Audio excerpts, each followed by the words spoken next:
যে মহিলার চেহারা জীবনে একজন কোনো পুরুষ দেখেছে, একে বাঁচতে হলে মরা পর্যন্ত আল্লাহর কাছে কাঁদতে হবে। বুঝেননি কথা? আর আপনি আপনার মেয়েকে পাঠান স্কুলে ওই লোকের কাছে পড়াতে যে লোক মুতে পানি নেয় না, যে লোক হায়না একটা লম্পট লুচ্চা, তার কাছে প্রাইভেট পড়ান আপনার মেয়েকে। লজ্জা আপনারও নয়, আপনার মেয়েরও নয়। ছি! আপনারা ভালো হয়ে যান। বুঝেননি কথা? আপনি এই লোকের কাছে পড়ান যে লোক বেনামাজি জীবনে নামাজ পড়ে না, এদের কাছে এই আপনার সুন্দরী একটা মেয়ে, দরদ আদর দিয়ে পুষা মানুষ কর একটা মেয়েকে এই হায়নার হাতে ছেড়ে দিলেন আপনি। সি সি সি, আস্তাগফিরুল্লাহ। আল্লাহর নবী বলতে, যার চেহারা দেখা যায়, যে মহিলা তার সৌন্দর্য মানুষকে দেখায়, এই মহিলা সবচেয়ে নিকৃষ্ট মহিলা।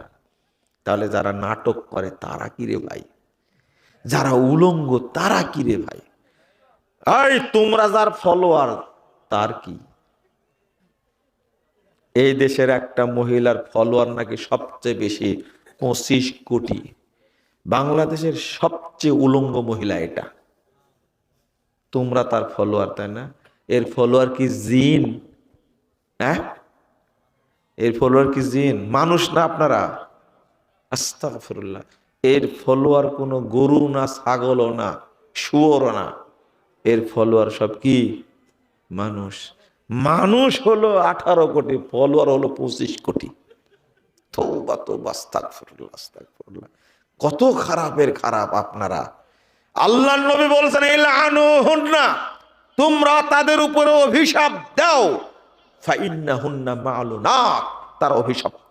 বলতে হবে, আল্লাহ তুমি এই সমস্ত ন্যাংটা মহিলাকে ধ্বংস করে দাও। আমিন বলেন। যারা এর ফলোয়ার তার জন্য কি বলবেন? বলেন আমিন। তোমরা এর পাওয়ার বাড়াইছো। বুঝেননি কথা? এই উলঙ্গ মহিলার পাওয়ার তোমরাই বাড়াইছো। ও গর্বের সাথে বলে, আমি এ দেশের সবচেয়ে বেশি ফলোয়ার আলা ন্যাংটা। বুঝেননি কথা? তুমি পাওয়ারটা বাড়ালে কেন? ও তো একজন, ওর এত ফলোয়ার হলো কি করে? বুঝেননি কথা? আমার কথা কি বুঝবেন আপনারা? তুমি ওর মর্যাদা বাড়াইছো, অতএব তোমার উপরে গজব আল্লাহর। খবরদার! তুমি কেমনে ফলোয়ার হলে এই উলঙ্গ ল্যাংটা মহিলার? এই এই শোনাই, এই বক্তব্য ছাড়বা তুমি, নাহলে তোমার বিচার করবো আগে। যারা উলঙ্গ মহিলা যুবক যুবতীকে নষ্ট করছে, বিশ্ববিদ্যালয়ে ছাত্র ছাত্রীদেরকে নষ্ট করছে, এই উলঙ্গ মহিলা যারা নাটক সিনেমা করে দেশটাকে বেশ্যালয় বানাইছে, আল্লাহ তোমার কাছে অনুরোধ, এদেরকে তুমি ধ্বংস করো। বলে, যারা এই উলঙ্গ মহিলার ফলোয়ার, আল্লাহ তাদের উপর তুমি গজব নাজিল করো। সোজা বদদোয়া, সোজা বদদোয়া। তুমি ফলোয়ার হলে কেন? ফলোয়ার হয়েই তুমি ওর মর্যাদা বাড়াইছো, ওর ব্যবসা বাড়াইছো। আমি কি ভুল বললাম? তুমি সহযোগী একটা, তুমি সহযোগী। আল্লাহর শাস্তি কঠিন, আল্লাহ বলে দিয়েছেন। সহযোগিতা হলো তাওয়াহানু আলাল বিররি ওয়াত তাকওয়া ওয়ালা তাওয়াহানু আলাল ইসমি ওয়াল উদওয়ান। আপনি সহযোগিতা করলেন কেন তাকে? বললাম কি, যেদিন দেখবেন আপনার স্ত্রী সেজে গুজে মার্কেটে যাচ্ছে, সেই দিনই বুঝবেন এই মহিলা হলো নিকৃষ্ট মহিলা। একে রাখা যাবে না। রাখেন রাখেন, কিছুদিন রাখেন। প্রথম পদ্ধতি কি জানেন? বিয়ে আর একটা করবেন। বোঝা গেছে? যখন আপনি বুঝে গেলেন একে পুষার হাতি পোষা কি একই, আর একটা করবেন। মনে থাকবে? রেকর্ডিং হচ্ছে, লাইভ হচ্ছে, স্পষ্ট ভাষা আমার। ওইটা করেও দেখলেন এটাও কমন পড়লো না, আর একটা করবেন। কয়টা হলো? 3টা। এইটাও কমন পড়লো না, আর একটা করবেন। কয়টা হলো? এবার ইনশাল্লাহ কমন পড়বে। এই জন্যই 4টার কথা বলা হয়েছে। বুঝেছেন? এই জন্যই তো 4টায় শেষ করে দেয়নি, 4টায় শেষ করে দেননি আল্লাহ। তাও কমন যদি না পড়ে, মারেন এবার তালাক, যাও আর একটা করেন। তালাক একটা দিয়ে ঘর ফাঁকা করলেন না, এটি টাইমে কয়টা? 4টা। এই আল্লাহ নবী তালাক দিয়েছেন, সাহাবীরা তালাক দিয়েছেন, তুমি কি নবীর চেয়েও বড়? তোমার তালাক দিলে সমস্যাটা কি? তাই বলে ওকে পুষে কি লাভ করবে? ও যে বাচ্চা দিবে, বরকতি মহিলা নিলে বাচ্চা ভালো দিবে না, আপনি জানেন এটা? বুঝেন না আমার কথা?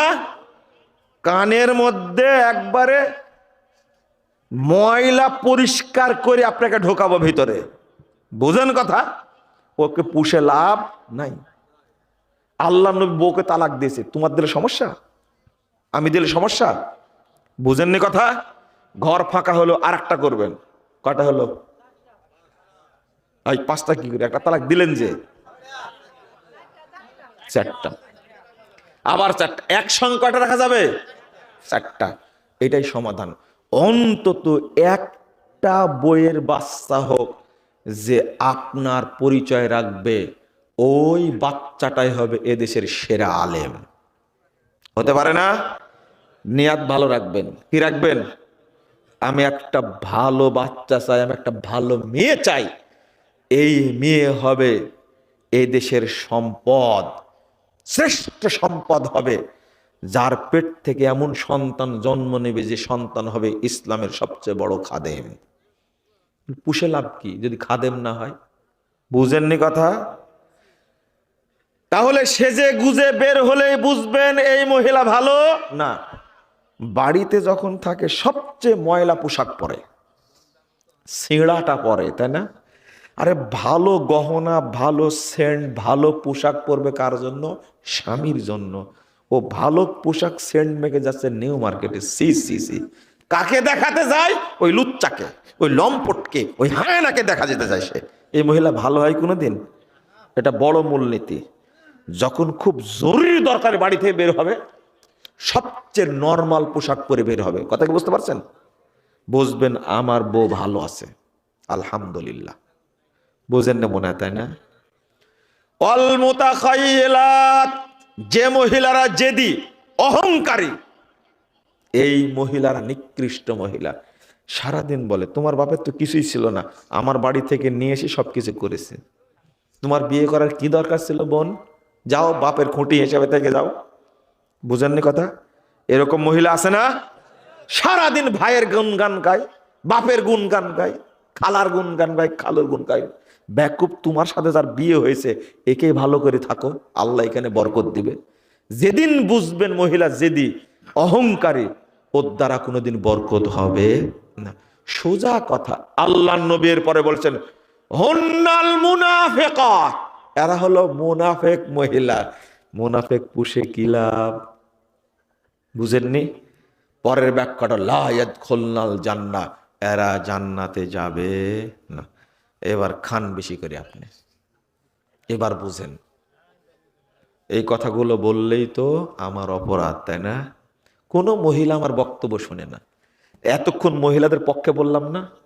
জান্নাতি মহিলা কারা, বরকতপূর্ণ মহিলা কারা বললাম না? আপনাকে বরকতপূর্ণ হতে কি আমি নিষেধ করলাম? নেককার হন না কেন? আল্লাহ নবী বলছেন আদ-দুনিয়া কুল্লাহা মাতা ও খায়রু মাতাইদ দুনিয়া আল মারাতাস সালিহা। আল্লাহ আল মারাতুস সালিহা, পুরো দুনিয়াটাই সম্পদ, কিন্তু সবচেয়ে উচ্চঙ্গের শ্রেষ্ঠ সম্পদ হলো নেককার স্ত্রী, দিনদার স্ত্রী। আমি কি মহিলাদের পাওয়ার বাড়া দিলাম না? উল্টা আমাকে গালি দিবে। ওই যে বিশ্লেষণ করেছি যে 4টা করতে বলেছি, যে অবশ্যই করবেন 4টা, কোনো সমস্যা নাই। যদি আপনার সামর্থ্য থাকলে করবেন, কিন্তু একে পুষে লাভ হবে না। এটা শরীয়ত বলেছে, আমি কি বলেছি? একটা কথা কোরআন হাদিসের বাইরে বলিনি। আপনি রাগ করবেন কেন? আল্লাহ তুমি আমাদের বোঝার তৌফিক দান করো।